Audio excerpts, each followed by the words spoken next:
ಓಂ ಸಾಯಿರಾಮ್. ಬಾಬಾ ಹೇಳ್ತಾ ಇದ್ದಾರೆ, ಮಗು ಶುಭೋದಯ.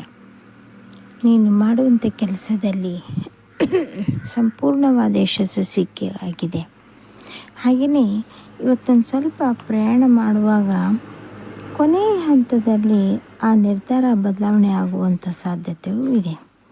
ಅದಕ್ಕಾಗಿ ವ್ಯತ್ಯಯ ಪಡಬೇಡ. ಈ ಕೆಲಸ ಅವಶ್ಯಕವಾಗಿಯೇ ಇದೆ. ಚಿಂತೆ ಮಾಡೋದನ್ನು ಬಿಟ್ಟು ಮುಂದುವರಿಯೋದನ್ನು ನೋಡು.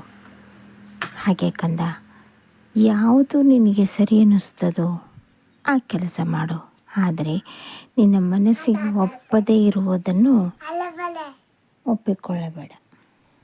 ಮನಸ್ಸಿಗೆ ಒಪ್ಪದೇ ಇರುವಂಥ ಕೆಲಸವನ್ನು ಮಾಡಬೇಡ. ಒಂದು ಸಲ ನನ್ನಿಂದ ಆಗೋದಿಲ್ಲ, ಸಾಧ್ಯ ಇಲ್ಲ ಅನ್ನೋದು ಮಾತನ್ನು ಹೇಳಿ ನೋಡು. ಯಾಕೆಂದರೆ ಆಗದೇ ಇರುವುದನ್ನು ಒಪ್ಪಿಕೊಂಡು ಅಲ್ಲಿ ಸಮಸ್ಯೆಗೆ ಗುರಿಯಾಗಬೇಡ. ಈಗ ಮಾಡುವಂಥ ಕೆಲಸವೂ ಸರಿಯಾಗಿದೆ. ಹಾಗೆಯೇ ಯಾರ ಮದುವೆ ಮಾಡಲೇಬೇಕು ಅಂತ ಗಟ್ಟಿ ನಿರ್ಧಾರ ಮಾಡಿದೆಯೋ ಅವರಿಗೆ ಈಗ ಒಂದು ಒಳ್ಳೆಯ ಕಾಲ ಬಂದಾಗಿದೆ. ಆ ಒಳ್ಳೆಯ ಕಾಲ ಎಷ್ಟು ಮಟ್ಟಿಗೆ ಅಂದರೆ, ಮದುವೆ ಸಂಬಂಧವಾಗಿ ನಿನ್ನ ಮನೆಗೆ ತನ್ನಿಂದ ತಾನೇ ಒಂದು ಸಂಬಂಧ ಬರಲಿದೆ. ಒಳ್ಳೆಯದು. ತನ್ನಿಂದ ತಾನೇ ಬಂದರೆ ತುಂಬ ಒಳ್ಳೆಯದು. ಯೋಚನೆ ಮಾಡೋ ಅಗತ್ಯ ಇಲ್ಲ. ಎಲ್ಲ ಒಳ್ಳೆಯದೇ ಆಗ್ತಾಯಿದೆ. ಶುಭ ನಡೆಯುವಾಗ ಎಲ್ಲವೂ ಶುಭನೇ. ಹಾಗೆಯೇ ಈ ಮಾಸದಲ್ಲಿ ಎರಡೆರಡು ಮನೆಯಲ್ಲಿ ಕಾರ್ಯಕ್ರಮ ಆಗ್ತಾಯಿದೆ. ಶುಭ ಮಂಗಳ ಕಾರ್ಯಕ್ರಮ ಮಾಡೋಕ್ಕಂದ.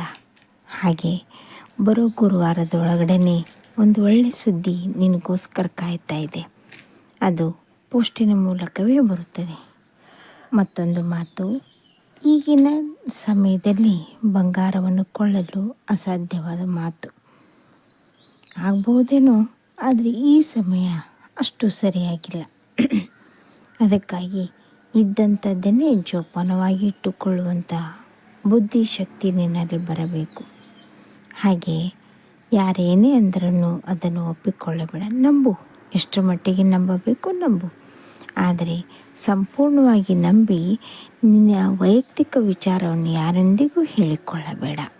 ಅದು ಅಪಹಾಸ್ಯಕ್ಕೆ ಮುಳುವಾಗುತ್ತದೆ. ಎಲ್ಲ ಹಾಲು ಹಾಲಲ್ಲ. ಆದರೆ ಅದರಲ್ಲಿ ಯಾವುದು ನಮಗೆ ಯೋಗ್ಯವೋ ಅದನ್ನು ಮಾತ್ರ ತೆಗೆದುಕೊಳ್ಳಬೇಕು. ಹಾಗೆಯೇ ಮಕ್ಕಳ ವಿಚಾರವಾಗಿ ತುಂಬ ಯೋಚನೆ ಮಾಡಬೇಡ. ಎಲ್ಲವೂ ಸರಿ ಹೋಗ್ತಾ ಇದೆ. ನಿನ್ನ ಆರೋಗ್ಯದ ಕಡೆಗೂ ಲಕ್ಷ್ಯ ಇರಲಿ.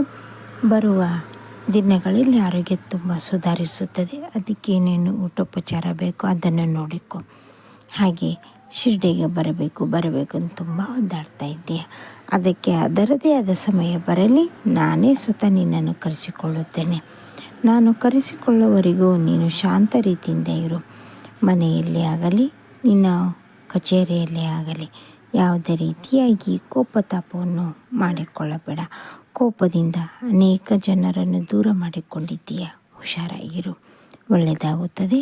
ಶುಭ ದಿನ ಕಂದ.